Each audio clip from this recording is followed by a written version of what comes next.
오늘은 말씀을 나누기에 앞서서 우리 한 가지 영상을 보려고 합니다. 아마 한 번쯤 보셨을 만한 영상입니다. 이 오래된 영상이라서 이 화질이 좋지 않은 관계로 양해해 주시면 감사드리겠습니다. ออกมานี่เลยนะไอ้ขี้ขโมยไหนดูสิเอาอะไรไปออกมานี่เอาไปทำอะไรเนี่ยฮะถามว่าเอาไปทำอะไรเอาไปให้แม่ เจ๊แป๊บนึง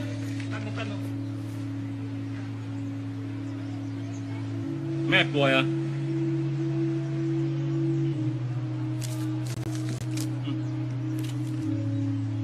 อย่าทำอย่างนี้อีกนะ หมวยเกาเหลา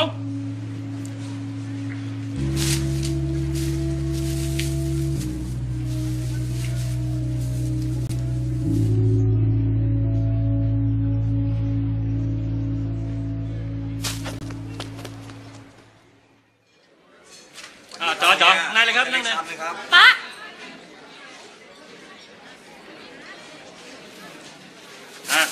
จัดไปสั่งมาเร็วต่ออะไร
조금 전에 보신 영상의 제목은 Giving is the best communication이라는 영상입니다.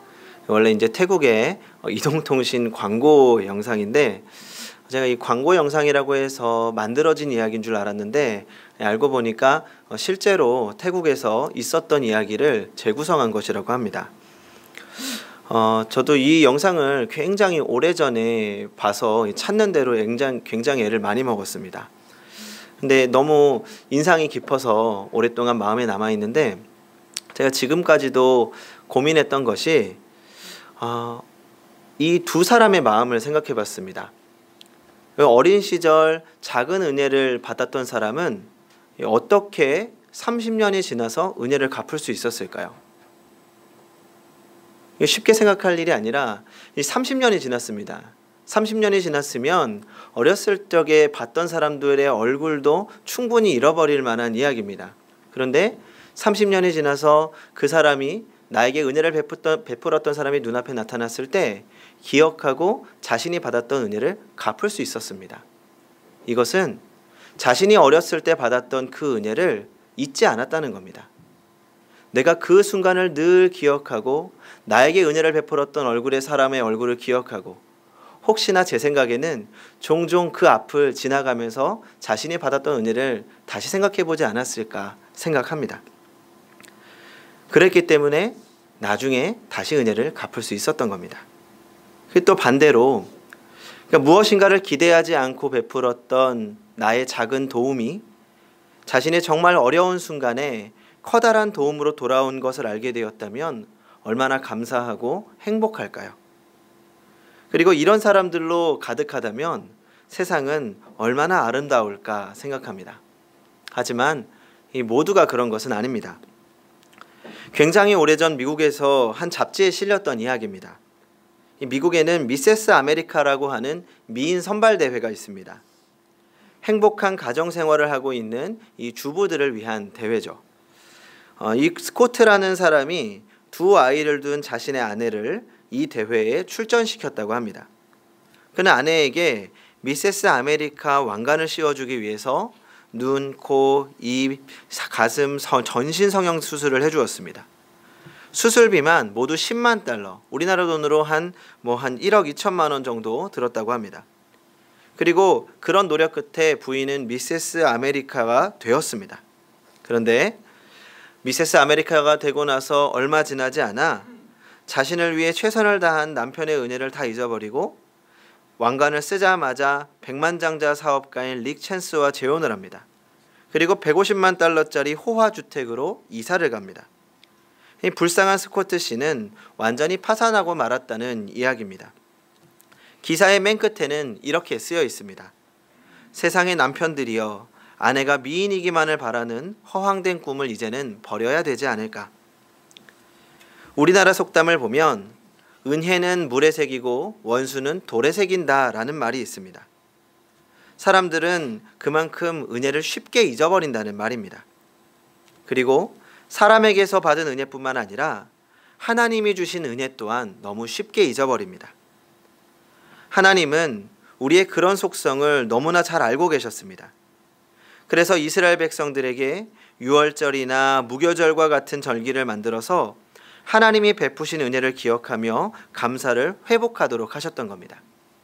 너희들이 1년 동안 늘 은혜를 잊어버리고 살지만 그래도 이날만큼은 내가 베풀어준 은혜를 기억하고 감사하거라 라고 하면서 절기를 만드셨던 겁니다. 오늘은 추수감사주일입니다. 추수감사주일은 하나님이 우리에게 베푸신 은혜를 기억하며 감사하는 날입니다. 오늘 시간을 통하여 잃어버린 감사를 회복할 수 있기를 바랍니다. 오늘 본문 시편 136편은 시편 중에서 대표적인 감사시입니다. 이 시편 136편을 누가 지었는지는 잘 모르지만 이 시편이 지어진 때는 알 수 있습니다. 이 시편 136편에 쓰여진 단어를 보면 이 히브리어가 바벨론 포로 후기에 쓰여진 단어들로 이루어져 있습니다. 그러니까 이스라엘 백성들이 바벨론 포로에서 돌아왔을 때 쓰여진 시입니다. 이것은 중요한 의미를 담고 있습니다. 이스라엘 백성들이 바벨론에서 돌아왔을 때 그들의 형편은 결코 넉넉하지 않았습니다. 성도 재건해야 했고 성전도 다시 지어야 하고 살아야 할 집도 다시 마련해야 됐습니다. 이 여러 가지 어려운 경제적인 상황은 물론이고 정치적으로는 이 유대인들이 돌아와서 다시 성전을 지으니까 이방인들이 그것을 시기하고 성전을 재건하는 것을 회방하고 있었습니다. 집요하게 방해를 했습니다. 그리고 문제는 바벨론 포로 생활에 익숙해져서 다시 돌아오기를 거부하는 사람들도 있었습니다. 굉장히 복잡하고 정치적으로 개인적으로 힘든 시기 속에서 이스라엘 백성들이 명절을 맞아 같이 부른 찬송의 시가 바로 오늘의 말씀입니다. 우리 1절을 한번 같이 읽어보도록 하겠습니다. 1절을 같이 읽어보겠습니다. 시작. 여호와께 감사하라. 그는 선하시며 그 인자하심이 영원함이로다. 아멘. 이 노래를 부르던 장면을 한번 상상해 보시기 바랍니다. 이 명절이라고 해서 많은 사람들이 모였지만 이 포로에서 돌아온 직후라 행색은 너무나도 초라합니다. 한쪽에는 무너진 예루살렘 성전이 있고 사람들은 그것을 재건하기 위해서 구슬땀을 흘리고 있습니다.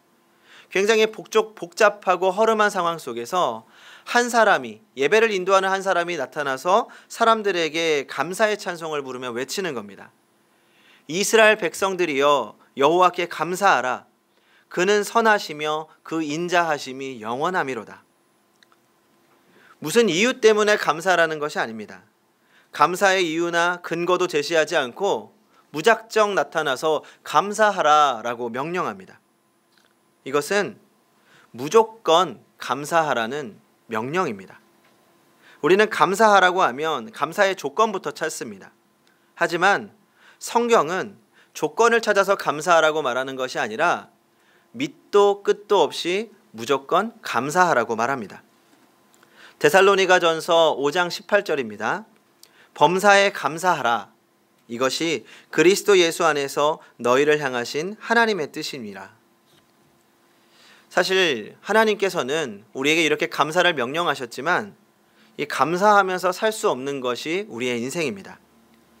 우리는 감사보다는 늘 불평과 원망을 입에 달고 삽니다. 그렇다면 우리가 어떻게 해야 이 땅에서 묻지도 않고 따지지도 않고 하나님의 명령대로 감사하면서 살 수 있을까요? 바로 우리의 초점이 달라져야 됩니다. 이 어느 군대에서 일어난 일입니다. 그날은 저녁으로 돈가스 반찬이 나오는 날입니다. 군인들은 손꼽아 기다리는 날입니다. 기대하는 마음으로 줄을 서 있는데 앞에서 웅성거리는 소리가 들렸습니다. 무슨 일인가 하고 봤더니 돈가스를 1인당 2개씩 나눠준다는 겁니다. 감동이 없으시죠? 이 군필들은 굉장히 감동 있는 이야기입니다. 대박이 난 거죠. 줄을 서 있는 군인들이 너무 좋아하면서 이제 기다리고 있다가 돈가스를 받으려고 식판을 내밀었는데 소스는 안 주고 돈가스만 2개를 주는 겁니다. 알고 봤더니 부식병이 보급을 받을 때 이 돈가스 한 상자와 소스 한 상자를 가져와야 되는데 잘못해서 돈가스만 2상자를 가져온 겁니다. 이 줄을 서 있는 군인들은 이 느끼한 걸 어떻게 먹지? 속이 울렁거리는 것을 느끼면서 불평하기 시작합니다. 아니 소스도 없이 어떻게 돈가스를 2개를 먹으라는 거야? 이 여기저기 불평의 소리가 커지기 시작했습니다. 그때 한 고참병이 이렇게 말했습니다. 야, 우리들은 불평할 필요 없어. 분명히 지금 어떤 부대 애들은 소스만 2개 먹고 있을 거야. 이 초점을 바꿔보면 불평하고 있던 상황이 감사할 만한 상황으로 바뀐다는 겁니다. 지금 이렇게 감사하라고 명령하는 것도 결국은 초점을 바꾸라는 명령입니다. 지금 우리의 초라한 현실을 바라보지 말고 감사로 초점을 바꾸라는 것입니다. 그렇다면 우리의 초점을 어디로 맞춰야 될까요? 첫 번째로 하나님의 생각에 초점을 맞춰야 됩니다. 이 사람에게, 우리에게 불평이 생기는 순간이 있습니다. 언제일까요? 쉽게 말하면 내 뜻대로 안 될 때 우리는 불평하게 됩니다. 요즘 윤희가 자꾸 짜증을 냅니다. 자기의 의사가 생기고 자기의 의지가 생기면서 자기가 하고 싶은 대로 안 되면 짜증을 내는 겁니다. 최근에 요즘에 윤희가 좋아하는 노래가 있습니다. 상어가족이라는 노래인데 이거를 너무 좋아하는 겁니다. 집에만 오면 상어가족을 틀어달라고 이야기합니다. 최근에 이제 한 3세 정도의 어머니들에게 뿌려진 메시지가 있는데 파리바게트 경계령이 떨어졌습니다. 무슨 말인가 하면 이 파리바게트에 상어가족 케이크가 등장했습니다. 누르면 심지어 노래까지 나온다고 합니다. 그래서 아이를 데리고 가면 그것을 사달라고 소리치르니까 당분간은 파리바게트에 가지 마세요 라는 메시지가 있었습니다. 이 녀석이 너무 좋아하니까 집에만 오면 상어가족 영상을 보여달라고 합니다. 당연히 교육에 좋지 않으니까 안 돼라고 이야기를 하죠. 그러면 윤희가 머리를 벅벅 긁기 시작합니다. 자기 마음에 안 든다는 겁니다. 머리를 긁으면서 상어 틀어줘. 안 보여주면 울기 시작합니다. 윤희 입장에서는 당연하죠. 자기가 하고 싶은데 안 해주니까 짜증나는 겁니다. 그런데 우리도 어린아이와 별로 다르지 않습니다. 하나님이 내가 원하는 거 안 해주시면 입이 이만큼 튀어나옵니다. 하나님이 내 기도 안 들어주시면 원망이 튀어나옵니다. 그렇게 내 편에서 하나님의 일을 보면 불평이 넘칩니다. 그래서 우리는 하나님의 생각에 초점을 맞춰야 됩니다. 나는 이해가 안 되지만 선하신 하나님께서 우리에게 분명한 뜻이 있음을 발견해야 됩니다. 거기서부터 감사가 시작됩니다. 그래서 우리는 가장 먼저 하나님의 생각에 초점을 맞춰야 합니다. 그리고 두 번째로 하나님이 주신 것에 초점을 맞춰야 합니다. 우리에게 불평이 생기는 또 다른 순간이 있습니다. 나에게 없는 것을 바라볼 때 불평이 생깁니다. 특히 다른 사람이 가진 것에 관심을 가지면 내게 없는 것이 보이기 시작합니다. 내가 없는 것이 보이면 가질 수 없는 것에 화가 납니다. 그때 우리가 기억해야 되는 것은 그동안 하나님께서 주신 것에 초점을 맞춰야 합니다. 오늘 말씀 24절과 25절을 같이 읽어보겠습니다. 136편, 시편 136편 24절, 25절을 같이 한번 읽어보겠습니다. 시작. 우리를 우리의 대적에게서 건지신 이에게 감사하라. 그 인자하심이 영원함이로다. 모든 육체에게 먹을 것을 주신 이에게 감사하라. 그 인자하심이 영원함이로다. 아멘. 우리가 이 본문이 길어서 다 읽지 못했지만 시편 136편 4절부터 마지막 절까지 보시면 이스라엘 민족에게 하나님이 베푸신 은혜들을 하나하나 나열하고 있습니다. 하나님이 사람을 위해 세상을 창조하신 것, 애굽에서 홍해를 가르고 구원하신 것, 가나안 땅을 정복하게 하신 것, 그리고 바벨론 포로라는 비천한 상황 가운데에서도 구원해 주신 것, 하나님이 베풀어 주신 은혜를 하나하나 기억하고 나열하는 겁니다. 그러니까 지금 하나님이 우리에게 베푸신 은혜에 초점을 맞추라는 겁니다. 그리고 세 번째로 하나님의 선하심에 초점을 맞춰야 됩니다. 사람이 불평하는 또 다른 이유는 미래에 대한 확신이 없을 때, 미래가 불안해서 현재가 불안할 때 불평이 생깁니다. 그때 우리는 하나님의 선하심에 초점을 맞춰야 합니다. 지금 우리의 상황이 불안하고 또 미래가 불안해도 지금까지 부족함 없이 채워주셨던 하나님께서 앞으로도 우리를 책임져 주실 것을 확신해야 됩니다. 지금 내 불안한 상황까지도 하나님께서 선한 길로 인도하실 것이라는 하나님의 선하심에 초점을 맞춰야 합니다. 그래서 시편 136편에 계속 반복하는 문구가 있습니다. 선하시며 인자하심이 영원함이로다. 하나님의 선하심을 신뢰해야 합니다. 사실 오늘 나눈 성경 말씀은 하나님이 저에게 주신 말씀이라는 생각이 들었습니다. 왜냐하면 최근에 굉장히 짧은 시간 동안 제 안에 감사를 잃어버렸고 또 감사를 회복하게 하시는 하나님을 경험했기 때문입니다. 아시겠지만 우리 교회 앞에 재건축이 시작됐습니다. 그리고 나서 옆에는 이제 모델하우스가 생겼죠. 저희 집에서 교회로 출근하는 동안에 이 모델하우스를 반드시 지나치게 되어 있습니다. 이 모델하우스를 눈여겨보고 있었는데 어느 날 선착순 100명으로 처음에 오시면 라면을 준다고 하길래 제가 아침 일찍 가서 이 라면을 받으려고 줄 서 있다가 이제 모델하우스에 들어갔습니다. 이제 모델하우스에 들어가 봤더니 너무 좋은 거예요. 이 견물생심이라고 보니까 욕심이 생기기 시작하는 겁니다. 이제 윤희도 점점 자라가고 뛰어다니고 또 둘째도 생각하면서 저도 사람인지라 조금 더 넓은 집에 살고 싶다라는 마음이 생깁니다. 그리고 가능하면 내 집이 있으면 좋겠다라는 생각도 드는 겁니다.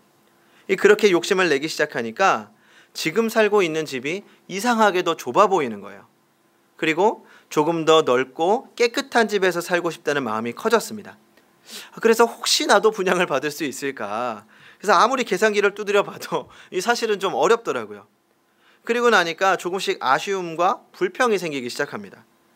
한 번 욕심이 생기니까 자꾸 다른 것을 보게 됩니다. 이제 아파트는 포기했습니다. 그리고 근처에 또 빌라가 분양을 하길래 거기도 한번 또 들어가 봤습니다. 거기도 좋더라고요. 그런데 뭐 알아봐도 어느 것 하나 쉽지 않았습니다. 제가 가진 것이 없는 현실에도 화가 나는 겁니다. 그러다가 이제 집에 돌아와서 우리의 현실에 대한 이야기, 또 우리가 가진 것, 그리고 우리가 그동안 해왔던 이야기들을 생각하니까 처음 우리가 살고 있는 이 집을 구하게 됐던 과정이 생각이 나는 겁니다. 처음 우리가 살고 있는 이 집을 만났을 때 이건 정말 하나님이 주셨다라고 밖에 말할 수가 없었습니다. 서울 하늘 아래 이 가격에 이런 집을 구할 수 있을까? 또 집주인도 교회를 다니는 분이시라서 목사님 들어온다고 좋아하시고 또 작지만 마당도 있는 곳이었습니다. 그래서 매일같이 우리가 어떻게 이런 집에 살고 있을까? 하나님이 정말 주신 선물이다. 그렇게 늘 이야기하고 있었습니다. 그런데 어느 순간 감사가 사라져버린 겁니다. 아차 싶더라고요. 저 나름대로 늘 주신 것에 만족하고 감사할 줄 아는 사람이라고 생각했습니다. 그런데 아주 작은 욕심이 생기니까 감사가 사라져 버리는 겁니다.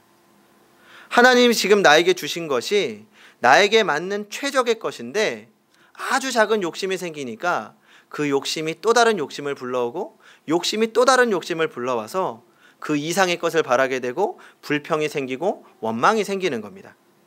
그래서 다시 하나님께 초점을 맞췄습니다. 하나님이 주신 것들, 그리고 항상 때마다 늘 모자람 없이 채워주셨던 하나님께서 앞으로도 책임지실 것이라는 생각이 드니까 저절로 감사가 회복되는 겁니다. 아주 짧은 시간 동안 순식간에 감사를 잃어버리고 다시 순식간에 감사를 회복할 수 있었습니다. 나를 바라보니 불평이 생겼고 하나님을 바라보니 감사가 생겼습니다. 성도 여러분, 혹시 지금 우리 안에 감사가 사라져가고 있다면 그것은 하나님과 우리의 관계가 많이 멀어져 가고 있다는 증거일지도 모릅니다. 그래서 우리는 더 기도해야 합니다. 기도는 하나님께 초점을 맞추는 시간입니다. 기도는 하나님의 마음과 가까워지고 주님과 가까워지는 시간입니다. 그래서 오늘 감사하라 라고 하는 명령은 기도하라 라는 명령으로 바뀔 수 있습니다. 기도하며 주님과 가까워지고 주님의 뜻을 이해하게 되고 주님의 마음이 우리 안에 스며듭니다. 기도하는 동안 우리는 세상이 아닌 하나님의 마음으로 살게 됩니다. 그러면 하나님이 주신 감사의 마음이 우리를 지배하게 될 것입니다. 이제 기도하며 주님과의 관계를 회복하고 늘 감사와 찬송으로 살아가는 성도님들이 되시기 바랍니다. 기도하겠습니다. 선하시고 인자하신 하나님, 지금까지 우리의 인생을 살피시고 돌보아 주시니 감사드립니다. 우리가 살면서 누리는 이 모든 것들이 하나님께서 허락하신 가장 적절한 것임을 다시 깨닫습니다. 살아가는 동안 주님이 주신 것보다는 갖지 못한 것을 바라보며 늘 불평과 원망 속에 살던 저희를 용서하여 주시옵소서. 이제는 주님이 주신 가장 좋은 것, 그리고 주님이 주실 가장 좋은 것을 바라보며 살게 하여 주시옵소서. 현실이 아닌 하나님 나라에 초점을 맞추며 늘 감사와 기쁨으로 살게 하여 주시옵소서. 연약한 우리의 믿음이 무너져 다시 불평에 빠져들 때마다 감사가 생각나게 하여 주시옵소서. 그렇게 늘 기도하며 주님과 동행하며 살기 원합니다. 예수님의 이름으로 기도합니다. 아멘.